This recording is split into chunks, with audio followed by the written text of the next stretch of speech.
Bismillahirrahmanirrahim. Assalamualaikum warahmatullahi wabarakatuh. Selamat bergabung ya teman-teman semua yang hadir atas undangan APCI. Ini udah acara keempat dari program kita yang kita melakukan sosialisasi. Terima kasih kepada Pak Dwi Arko yang telah menyelenggarakan acara ini. Ya, dan juga teman-teman di Dewan Pengurus ya, juga pembicara tadi host dari moderator kita, Coach Yasin dan Coach Ning. Terima kasih tadi pengantar untuk menjelaskan tentang APCI, dan ini juga pembicara berikutnya, Coach Lista juga sudah hadir.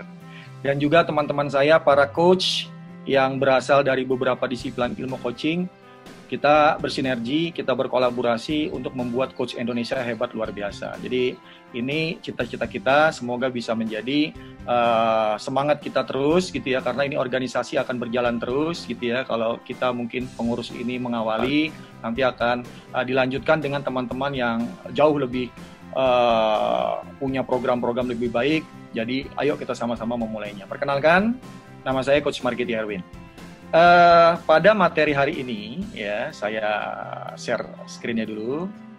Ide ini muncul ya, bukan karena saya kena COVID gitu teman-teman ya, bukan karena saya kena penyakit terus dijadikan sebuah momen untuk membuat bahwa Coach Geti bisa sembuh loh COVID loh gitu, bukan itu. Jadi sebenarnya ini satu kuasa Allah, alhamdulillah ya, saya bisa sembuh dari COVID ya. Dan ini akan saya jadikan sebuah pengalaman berharga. Kenapa pengalaman berharga? Karena coaching itu bukan cuma untuk profesi. Coaching itu metodologinya bisa Anda gunakan untuk Anda menjadi identitas diri Anda. Kemanapun Anda menggunakan metodologi coaching selama kehidupan Anda akan benar-benar insya Allah mendapatkan kemudahan, kelancaran, dan juga Anda akan menjadi agen perubahan buat orang di sekitar Anda. Jadi ambil pesannya, ya, saya jadikan contoh pada saat saya mengalami gejala COVID gitu ya. Jadi saya ceritakan sedikit, saya mengalami demam di tanggal 16 Agustus ya, dan demamnya itu ringan aja.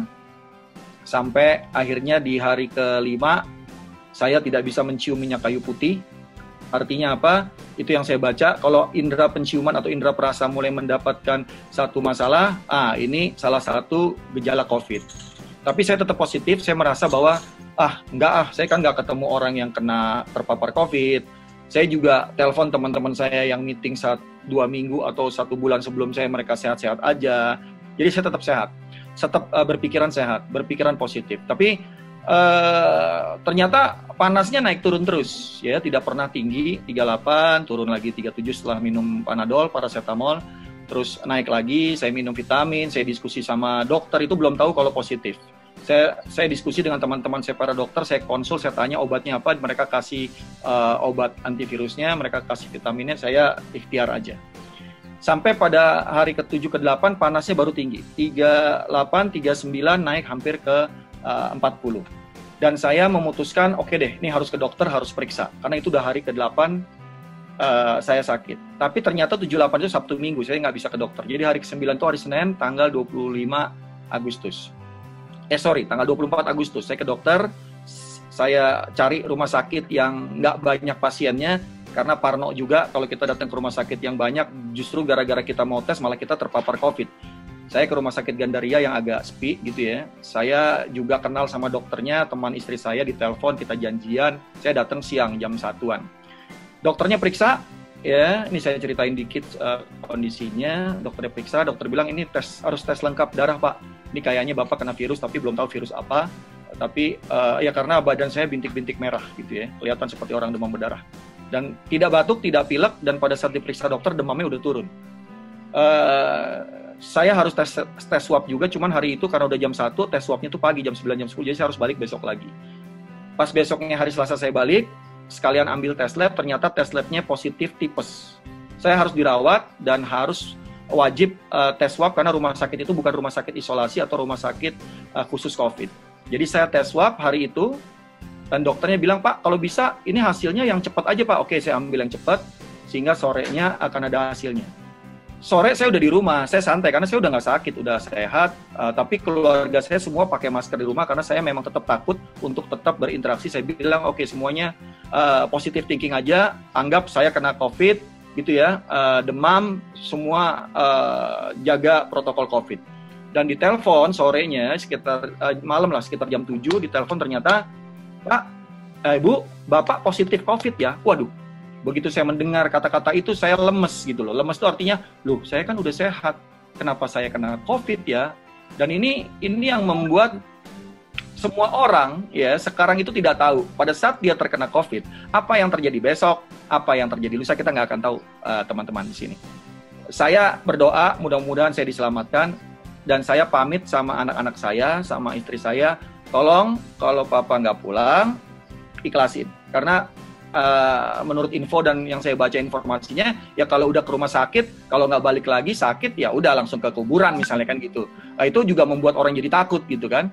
Tapi saya positif aja, saya cari rumah sakit yang memang terima pasien COVID, dan kebetulan ada di dekat rumah saya, ya rumah sakit Puri Cinere, mereka terima pasien COVID dan saya dirawat di sana. Tapi pada saat saya di UGD, saya sebenarnya udah sehat sama sekali gitu loh. Saya sudah sehat sama sekali, dokter cek nggak panas, Bapak ada batuk? Enggak. Bapak ada sesak? Enggak dok. Dadanya sakit? Enggak. Semua yang dia tanya tentang gejala COVID tidak ada di saya. Nah, ini yang bahaya kalau orang itu nggak periksa swab. Orang ini yang seperti saya ini banyak ternyata. Dia merasa sehat, sudah dia keliling lagi besoknya. Nah, disitulah dia nyebarin banyak virus COVID ini kepada orang-orang lain yang memang fisiknya lagi drop, atau orang sehat pun juga bisa kena. Nah, dokternya nawarin, Bapak mau dirawat di rumah, bisa karena Bapak ringan gejalanya, atau mau di rumah sakit. Saya pilih rumah sakit, Bapak-bapak, teman-teman saya di sini. Kenapa saya pilih rumah sakit? Satu, kalau saya pulang lagi, anak saya akan down, istri saya akan stres, dan orang di rumah semuanya akan stres karena orang positif dirawat di rumah. Dan lingkungan saya bisa rame gitu loh. Untuk bisa aja saya diusir dari kampung atau dari desa saya atau dari rumah saya gara-gara hal itu gitu loh. Saya memilih, oke, saya di rumah sakit aja walaupun sudah agak mendingan. Langsung di foto toraks dan baru tahu kata dokternya, foto ronsen toraks itu penting. Jadi ternyata pada saat di ronsen toraks, hasil ronsennya itu 30% berawan paru-parunya. Jadi sebenarnya virusnya udah masuk ke paru-paru tapi dia tidak berkembang ternyata. Itu yang membuat saya selama di rumah sakit itu semakin baik gitu ya. Dan itu juga berkat imunitas dan antibodi kita. Nggak ada yang bisa tahu. Ya, semua itu tergantung orang yang masing-masing. Nah, di sini saya mau bercerita tentang apa yang saya lakukan setelah saya kenalkan sedikit. Tadi sudah dijelaskan sama Coach Yasin, ini adalah certification saya. Saya menjadi coach di 2008. Kalau kenal Action Coach, saya ambil dari Action Coach 2008. Belum ada firm coaching di Indonesia. Saya ambil certified coach ini karena berkeinginan menjadi business coach. Sebelumnya saya ini seorang dosen, Bapak Ibu. Saya seorang dosen di Universitas Indonesia, pegawai negeri gitu ya, PNS ya, selama saya 17 tahun saya menjadi dosen. Sebelumnya saya ini seorang graphic designer, saya seorang broadcaster. Saya ngedit video, ngedit audio, dan hal-hal yang bersifat broadcasting dan desain atau web itu saya bisa bikin sendiri. Sampai sekarang juga kalau Anda lihat website saya, blog saya, video saya itu semua saya bikin sendiri. Karena memang saya bisa, dan dulu memang pekerjaan saya spesialisnya itu. Dan setelah itu baru dari 2008 saya ambil certified coach ya. 1 tahun saya targetkan, saya ambil certified internasional itu 2 yang saya ambil. Jadi saya ambil juga NLP, saya hipnoterapi, saya timeline terapis, saya juga Grand Belt Six Sigma untuk fabrikasi, ya. Terus saya juga orang trainer. Ini suara bocor, tolong moderator ada.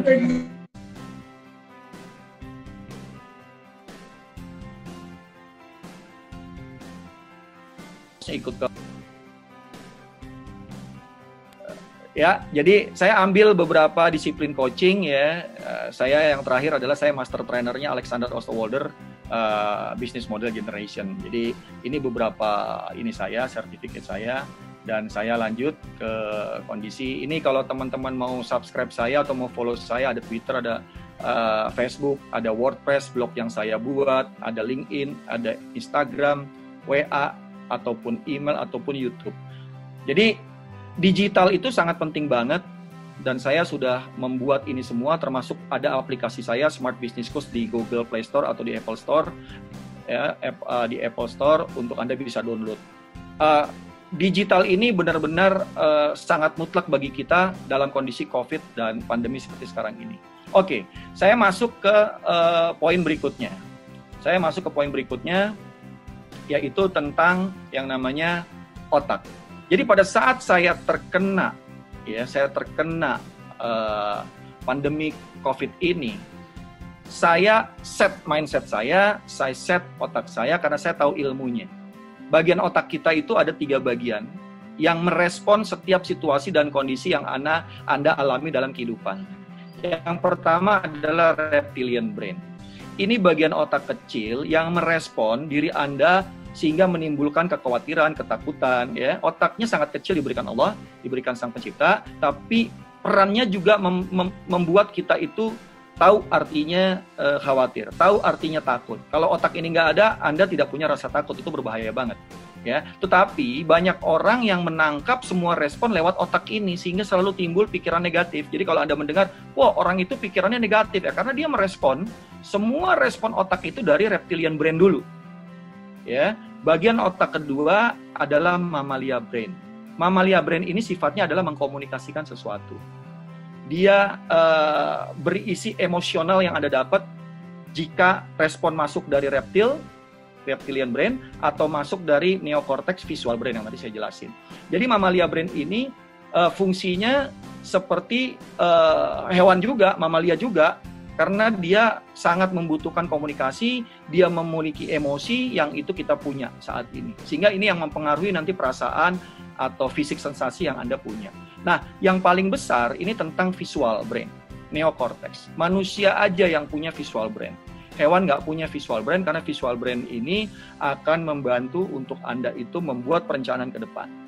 Kalau semua respon yang terjadi dalam diri Anda untuk melakukan yang namanya self-coaching, ya, Anda ambil dari visual brain, Anda akan punya planning, Anda akan punya pemikiran yang kreatif, pemikiran yang inovatif. Dan juga Anda bisa merespon banyak coach Lista yang akan cerita secara teknisnya. Yang akan cerita nanti Coach Lista ya secara teknis, karena Coach Lista akan lebih dalemin tentang self-coaching ini. Jadi 3 macam otak ini adalah otak yang bisa merespon situasi dan kondisi di diri Anda. Jadi pada saat saya kena COVID, saya ambil sifat positif, sikap positif. Ini adalah cobaan dari Allah. Insya Allah saya bisa memberi manfaat kepada orang lain dengan saya terkena penyakit ini. Ya, dan disitulah hati saya mulai tenang, ya, pikiran saya mulai melihat apa yang harus saya lakukan supaya saya fokusnya adalah sembuh. Dan inilah yang teman-teman juga bisa ambil untuk kehidupan. Artinya kehidupan apa? Kalau Anda seorang coach, berpikirlah bagaimana Anda bisa menjadi seorang coach yang hebat, yang handal dan kompeten. Jangan selalu Anda berpikir, gimana jadi coach ya? Saya harus bagaimana ya? Saya harus apa ya? Anda lebih fokus kepada apa yang hal di awal Anda nggak kuasai atau Anda nggak pahami. Sehingga Anda akan susah untuk belajarnya, tidak mudah untuk mempelajarinya, dan membuat Anda jadi ragu untuk benar-benar melatihnya. Jadi pahami 3 otak ini. Karena otak inilah yang akan membantu Anda untuk Anda bisa menarik hal baik datang ke diri Anda, menarik semua hal yang Anda mau untuk datang ke diri Anda. Saya masuk ke slide berikutnya. Ini ada timeline of your life. Diri Anda itu punya ketakutan, dan diri Anda itu punya impian. Tapi kadang-kadang impian itu dikubur oleh banyak orang, dia hanya fokus kepada ketakutan dalam hidupnya. Jadi ibaratnya Anda jalan dalam timeline Anda, melihat ketakutan, yang Anda lihat adalah problem aja dalam hidup Anda. Bapak Ibu, para coach, ya, masa lalu sudah menjadi histori. Itu yang menimbulkan ketakutan-ketakutan yang ada dalam diri kita. Yang seakan-akan real terjadi, padahal belum terjadi. Masa depan kita itu masih misteri, Bapak Ibu. Kita nggak tahu masa depan kita itu seperti apa. Dan itu ada di impian-impian kita. Orang malas itu nggak ada. Yang ada adalah orang yang masih ragu dengan impiannya, masih ragu dengan tujuannya, sehingga dia menjadi malas, gitu loh. Nah, ini yang harus benar-benar dipahami pada saat Anda memahami timeline of your life dalam Anda menjalankannya. Orang yang melihat ketakutan, jalannya tuh mundur, Bapak Ibu. Jalannya mundur, dia menjauhi api. Begitu apinya itu sudah jauh, dia nggak merasa panas lagi, dan dia jalan di tempat. Ini namanya zona nyaman.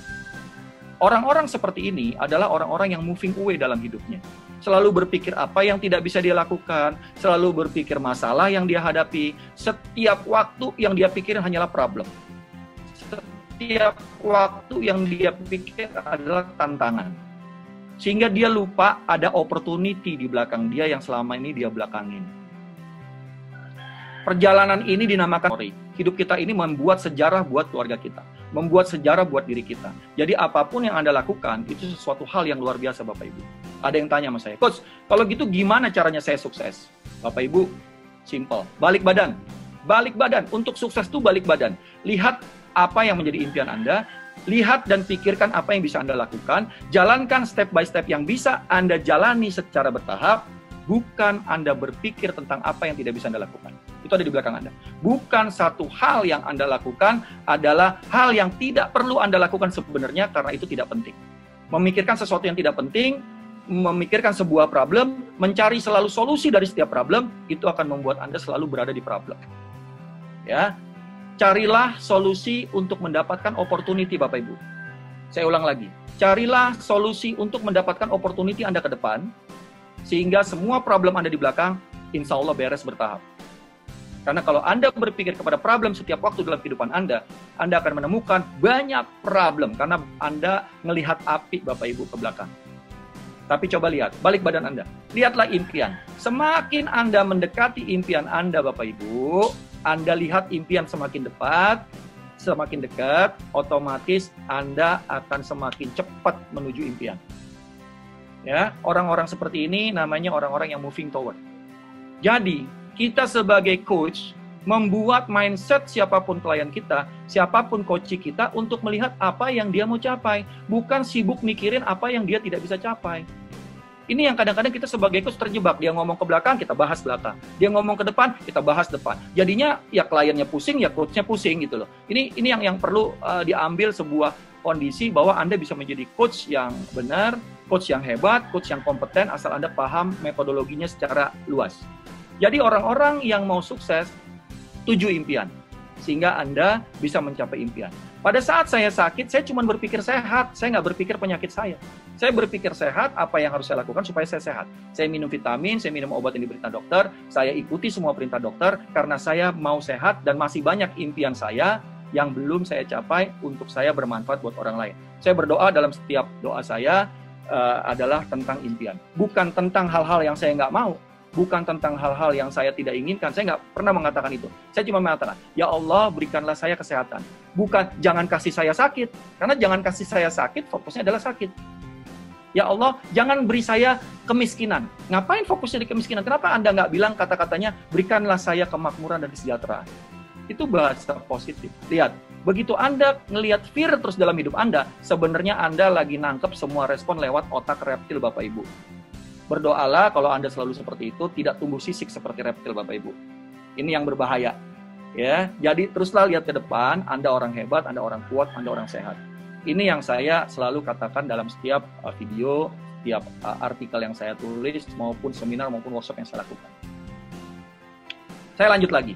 Ada teknik self-coaching yang sudah sangat tua Bapak Ibu. Ini yang menciptakannya, yang membahasnya sampai sekarang masih digunakan adalah Carl Gustav Jung. Namanya Cognitive Behavior Therapy. Teknik ini dipakai beberapa coaching firm untuk digunakan sebagai model coaching. Cognitive Behavior Therapy. Bagaimana Anda menggunakan, ya, challenge cara berpikir untuk benar-benar bisa merubah perilaku dan akhirnya membuat hasil yang jauh lebih baik.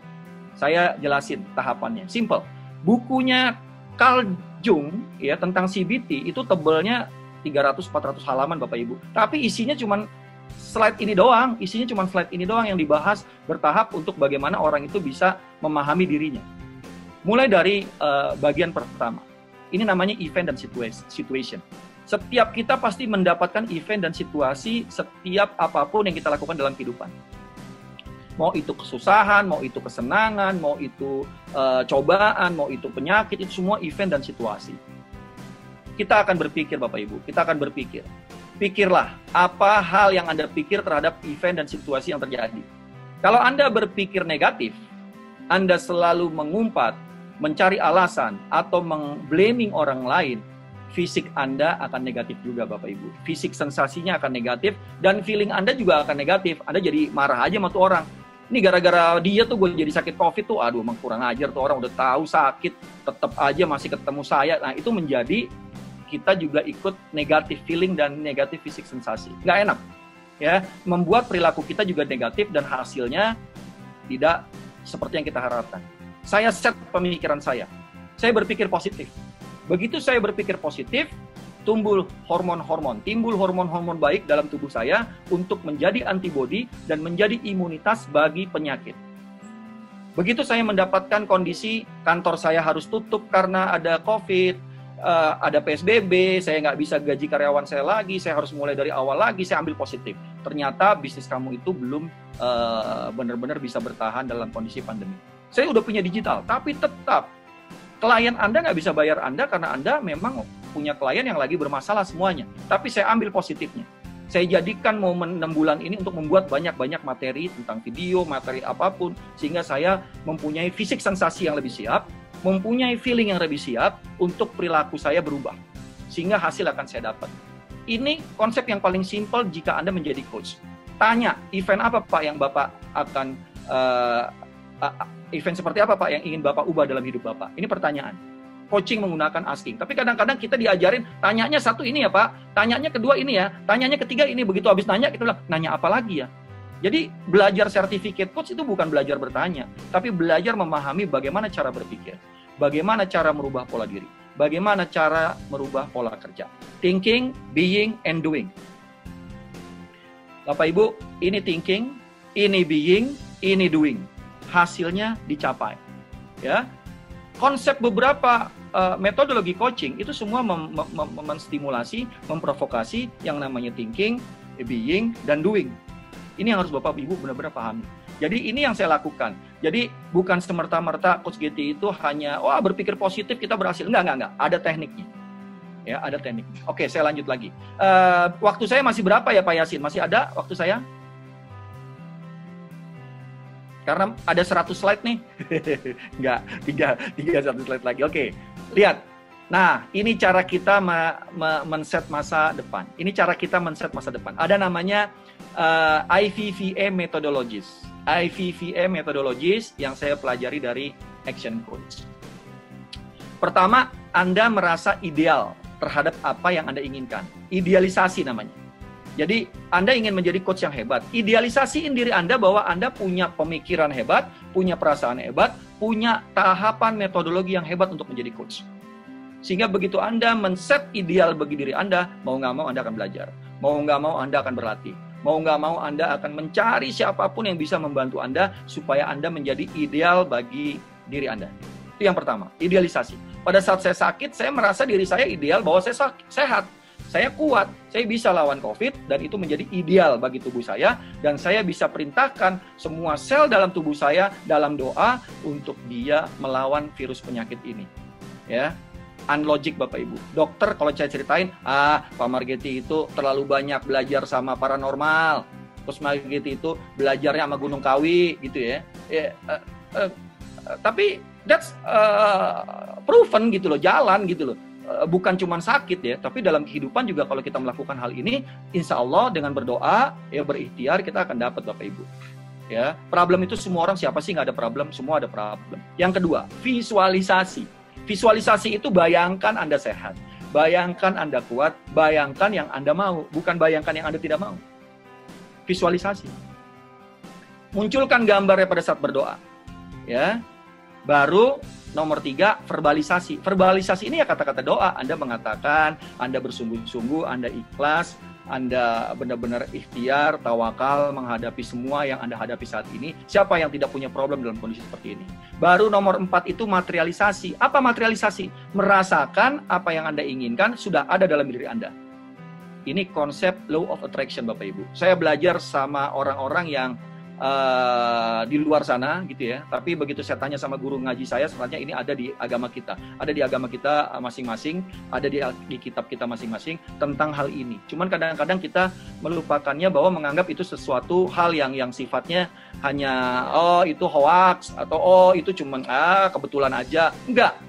Nanti Coach Lista akan cerita tentang saintifiknya. Ya, brain scientificnya Coach Lista akan cerita. Kalau saya ini cerita baru gambaran besar yang saya lakukan selama ini. Dari tahun 2008 saya menjadi coach, sampai sekarang saya masih gunakan, dan klien-klien saya yang saya dampingi, saya minta mereka paham akan hal ini. Ya, sejago-jago apapun coachnya, kalau dia nggak memahami bagaimana potensi terbaik, bagaimana identitas terbaik yang coach harus punya, mereka nggak akan pernah kemana-mana. Oke, yang terakhir, ini slide saya terakhir, ya nanti baru tanya jawab, silakan. Sinergikan apa yang Anda rasakan, apa yang Anda pikirkan, dan apa yang Anda akan lakukan. Hati Anda itu membentuk keyakinan, membentuk nilai-nilai, emotion, dan akhirnya ujungnya perilaku. Kepala Anda cobalah pahami, cobalah belajar. Kalau Anda belum ngerti COVID, belajarlah tentang COVID. Jadi jangan Anda belajarnya yang hoax aja, karena sekarang cenderung banyak yang hoax, tapi Anda perlu bisa belajar yang paham, kalau perlu tanya sama dokter gitu ya, sehingga Anda jelas, clarity, Anda jelas. Ya, baru kompetensi Anda cari, bergabung sama APCI sehingga Anda mendapatkan handal dan kompeten tadi, karena kita benar-benar bergabung coach-coach Avenger gitu ya, yang memang benar-benar bisa membantu, dan kita sama-sama memasukkan potensi-potensi terbaik kita, ilmu-ilmu terbaik kita untuk apa? Untuk Indonesia makmur dan sejahtera gitu loh. Kita punya teknik coaching yang benar-benar kita sesuaikan dengan kebutuhan Indonesia. Ini yang kita akan jadikan semangat, kita ajak semua dari disiplin ilmu yang belajar dari luar negeri, saya ajak semua, bahkan lebih banyak luar negerinya saya gitu, saya belajar ya, bukan sombong, enggak.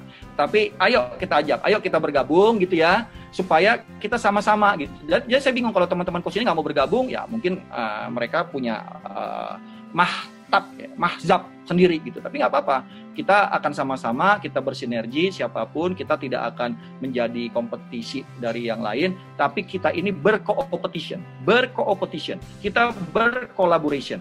Ini semangat zaman industri 5.0. Ya, kita udah masuk ke industri 5.0. Insya Allah nanti APCI semuanya digital. Belajar dengan video, belajar dengan aplikasi, belajar dengan teknik-teknik semuanya yang Anda bisa pelajari. Walaupun Anda ada di Papua, walaupun Anda di Banda Aceh, kita akan berusaha bersama teman-teman yang ada coach ahli digital, coach ahli di bidang IO, coach ahli di bidang HR, kita buat ini sama-sama.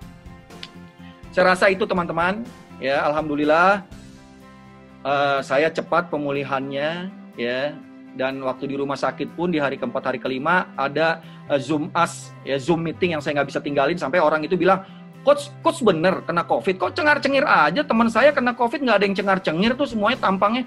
Ya saya bilang, ya alhamdulillah Pak, saya dikasih kekuatan, saya dikasih imunitas yang baik, saya jalankan apa yang diinginkan dokter, alhamdulillah 9 hari boleh pulang gitu ya, dan tes swabnya hasilnya sudah turun kadar virusnya. Jadi teman-teman, dari saya itu aja, mudah-mudahan ini sangat membantu gitu ya, dan saya berharap teman-teman selalu sehat. Walaupun penyakit ini bisa disembuhkan, berbahayanya adalah Anda mencari rumah sakit yang bisa menangani gawat darurat, karena semuanya penuh. Ini yang kita khawatirin. Kalau Anda di gejala awal sudah periksa, insya Allah Anda akan bisa cepat disembuhkan gitu. Jangan ditunda-tunda. Jangan tunggu batuk, tunggu sesak. Berarti itu virus sudah ada di dalam tubuh kita. Mudah-mudahan penjelasan saya simple, ya teman-teman bisa lihat di website saya coachmargeti.com untuk dapetin materi-materi coaching, materi bisnis, it's free gitu ya. Silakan ya, dan saya senang berbagi atau di YouTube saya Margeti Herwin atau di beberapa yang tadi saya catat. Silakan. Saya kembali ke Coach Yasin untuk ada yang tanya. Silakan. Ini misi APCI. Silakan. Kalau ada yang mau tanya. Oke, untuk pertanyaan nanti kita akan buka sesi pertanyaannya setelah Coach Lista. Oh oke. Ya, Terima kasih. Coach Getty, terima kasih sudah sharing ke kita. Jadi kalau boleh dibilang Coach Getty ini adalah COVID-19 survivor ya Pak? Ya, alhamdulillah ya. Oke, nah di sini sudah ada pertanyaan, tapi tahan dulu Bapak Ibu para coach atau penikmat coach untuk